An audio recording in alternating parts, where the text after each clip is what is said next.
Vous écoutez le podcast Le voyage intérieur de Lucie, présenté par Lucie Lancel. Le voyage intérieur de Lucie, changez votre regard, vous êtes extraordinaire. Bienvenue pour cet étrange voyage où votre guide est une personne non-voyante qui vous invite à changer votre regard sur vous-même et sur la vie. Je suis ravie de vous retrouver pour la première partie de cet épisode qui s'intitule « Ce n'est pas ce que tu crois ». Il y a quelques années, je suis partie en vacances dans le sud de la France avec mes parents et ma sœur aînée. Nous avons fait des visites, des balades, mais il y a un endroit en particulier qui a retenu mon attention. Pendant ce séjour, j'ai découvert la ville de Carcassonne. Si vous ne connaissez pas Carcassonne, ne vous inquiétez pas, je ne vais pas vous faire un épisode complet dessus. Tout ce que vous devez savoir, c'est que j'ai adoré l'atmosphère de ce lieu. Il n'y avait pas de voiture, les touristes parlaient plein de langues différentes. Comme c'est une ville médiévale, on pouvait toucher des épées, des boucliers. Pas des vrais, des représentations. Ce n'est pas que j'aime la guerre, mais j'étais curieuse de voir à quoi ça pouvait ressembler. J'ai vraiment passé un super moment. Mais j'ai bien senti que pour mon père, ce n'était pas le cas. Il était déçu. Ça ne correspondait pas à ses attentes. Quelques mois plus tard, nous retournons en vacances exactement au même endroit. Mon père, qui est un peu l'organisateur des vacances, nous parle de son programme. Un peu déçu, je constate que la visite de Carcassonne, ça n'en fait pas partie. Bon, tant pis alors. Mais voilà qu'un jour, il pleut. Il faut bien trouver à s'occuper. Qu'est-ce qu'on pourrait bien faire ? Et si on retournait à Carcassonne, propose mon père. On pourrait aller au restaurant, visiter l'église, et pourquoi pas se promener dans la ville, s'il ne pleut pas trop fort. Alors, je ne pouvais pas vérifier, mais je crois que mon visage s'est illuminé. « Ah ben justement !» je m'exclame. « J'avais très envie d'y retourner. » « Je comprends pas. Pourquoi t'as rien dit alors ?» répond mon père. « Tiens, c'est une bonne question, ça. J'avais renoncé sans même leur en parler. Mais même si j'étais la seule à vouloir y retourner, on aurait pu y aller pour me faire plaisir. À la limite, on aurait trouvé un compromis. On y va, mais on ne reste pas longtemps. Et puis d'ailleurs, je pensais être la seule. Mais qu'est-ce que j'en savais au fond ? Mon père était déçu, c'est vrai. Mais peut-être que ma mère ou ma sœur avaient envie d'y retourner. Mais c'est comme si j'avais été programmée pour penser que moi, je n'ai pas le droit d'exprimer mes désirs. Je dois m'adapter aux autres. À l'époque, je ne le savais pas, mais ça s'appelle une croyance limitante.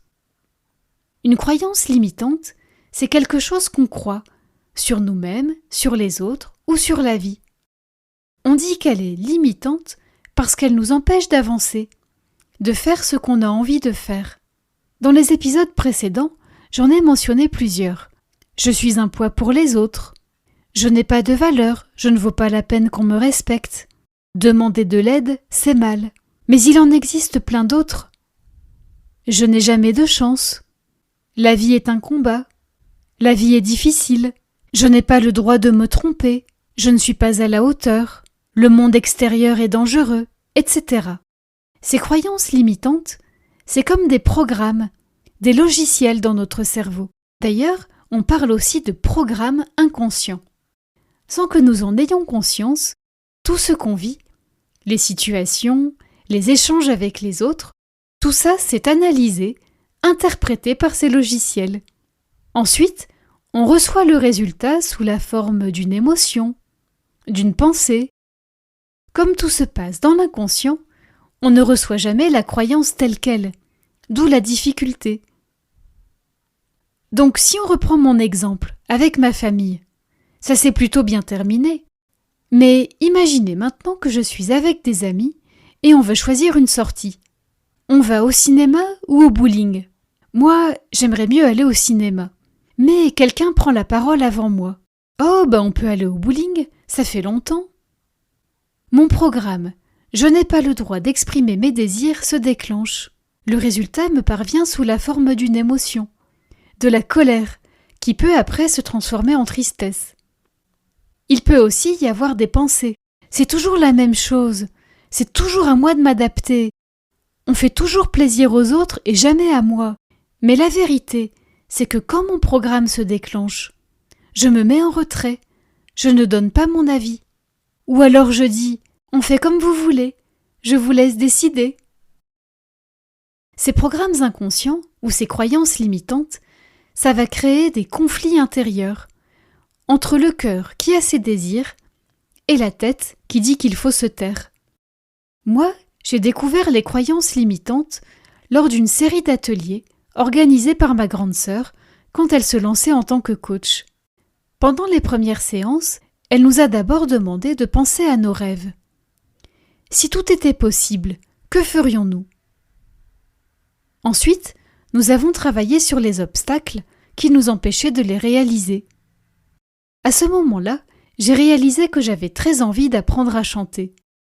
En fait, je n'ai pas vraiment de talent en musique. Ah bah tiens, voilà encore un exemple de croyance.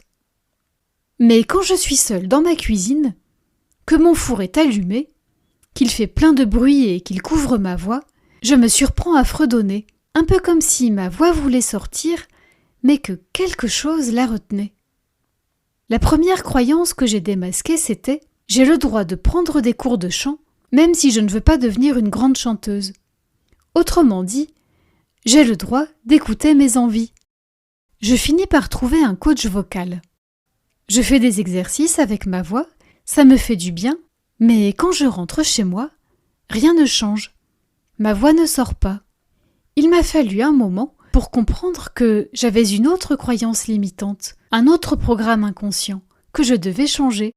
Mais ça, je vous le raconterai dans la seconde partie de cet épisode. Je vous partagerai également quelques clés qui m'ont aidé à comprendre et à transformer ce programme.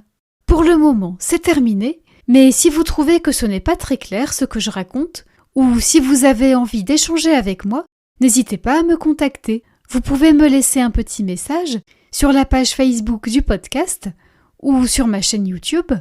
Quant à moi, je vous retrouve très prochainement pour la seconde partie de cet épisode. En attendant, prenez soin de vous et faites preuve de bienveillance envers vous-même. À très bientôt.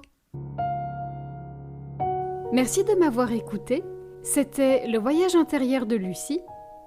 Si vous avez aimé cet épisode, vous pouvez liker, partager, vous abonner à ma chaîne. Ce podcast est disponible sur toutes les plateformes numériques, Apple Podcast, Spotify, Google Podcast, Deezer, etc. Et si vous souhaitez me contacter pour commenter un épisode, partager votre expérience, n'hésitez pas à vous rendre sur la page Facebook du podcast. Je vous mets le lien dans la description. Je vous retrouve très prochainement pour un nouvel épisode du podcast Le voyage intérieur de Lucie. Le voyage intérieur de Lucie, changez votre regard, vous êtes extraordinaire.